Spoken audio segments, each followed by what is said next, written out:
అదే RTV app వార్తల్ని క్షణాల్లో చదివే అవకాశం ఉంటుంది. ఒక న్యూస్ పేపర్, ఒక టెలివిజన్ ఛానల్ మీ చేతుల్లో ఎప్పుడు ఉంటాయి. ఈ వర్షాకాలం వస్తే బీసీ కాలం నుంచి గత 30 సంవత్సరాల నుంచి ఏడా ఉంటుంది. కనీసం ఇక్కడ వర్షం వస్తే నీళ్లు అవుతున్నాయి, అన్ని వాతావరణం కూడా బాగాలేదు. ఈ మిగతా రోడ్లన్నీ సీసీ రోడ్లని, కానీ ఇక్కడ బీసీ కాలం వరకు సీసీ రోడ్డు కాలేదు. ఈ అధికారులు వస్తున్నారు, ఓట్లు వేసుకున్నారు, అందరూ ఊరుకున్నారు, ఉన్న తీరుతున్నారు, ఊరి వాళ్ళే ఇదవుతున్నారు. తర్వాత ఏంటంటే ఓట్లు వేసిన ఎలక్షన్ ఉన్నట్లు కానప్పుడు తర్వాత మేము రోడ్లు వేయించుకోమని అంటున్నారు. ఇంతవరకు రోడ్లు వేసింది లేదు. ఇక్కడ ఈ నీళ్ళు అవటం వల్ల దోమలు, డెంగ్యూ మరియు టైఫాయిడ్ వ్యాపించే ప్రమాదం ఉంది.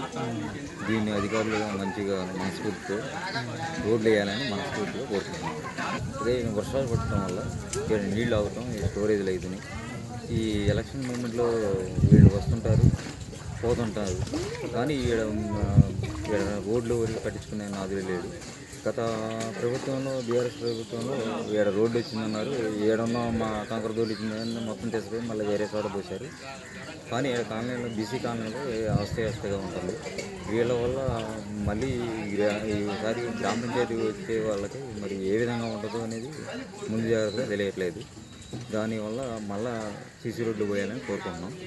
మళ్ళీ ఈ విధంగా ఉండకూడదు. నీళ్లు మళ్ళీ ఈ స్టోరేజ్లు ఉండటం వల్ల మలేరియా, టైఫాయిడ్ ఇవన్నీ రోగాలు తయారవుతాయి. ఈ తయారైన కంటే మళ్ళీ డాక్టర్లు అన్నీ జబ్బులన్నీ ప్రదేశం బాగాలేదు. మేము కూలి చేసుకుంటేనే వెళ్ళినట్టుగా ఉంటుంది. మాకు ఎటు నుంచి ఆదాయం అయితే లేదు. కష్టపడితే వెళ్ళినట్టు, లేకపోతే లేదు. ఇదే విధంగా ఉంటే మళ్ళా ఈ వాతావరణం ఇదే విధంగా మళ్ళీ కొనసాగితే మేము కలిసికట్టుగా ఉండి గ్రామ పంచాయతీ ఎలక్షన్ కూడా ఇది మార్చుకునే అవకాశం ఉంది. బహిష్కరణ చేసుకుందాం అనుకున్నాం. ఇది స్పందించి పెద్దలు అందరూ అధికారులతో ఇది మాకు చేతన ఇవ్వాలని కోరుకుంటున్నాం. గ్రామం ఇదివేన రామన్న పేరు. ఈ 30 సంవత్సరాల నుంచి బీసీ కాలనీ ఇక్కడ ఇల్లు వేసుకొని ఉండబట్టి 30 సంవత్సరాల నుంచి ఉంటున్నారు. గతంలో ఒక 15 సంవత్సరాల క్రితం కొంచెం మెటల్ రోడ్లు వేశారు, సైడ్ డ్రైనేజీ కనుక కట్టారు 10-15 సంవత్సరాల క్రితం.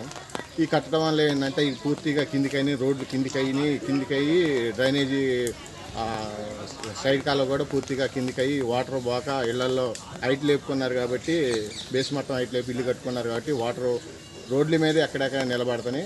సరిగా డ్రైనేజీలు అనేది లేవు, రోడ్లు లేవు.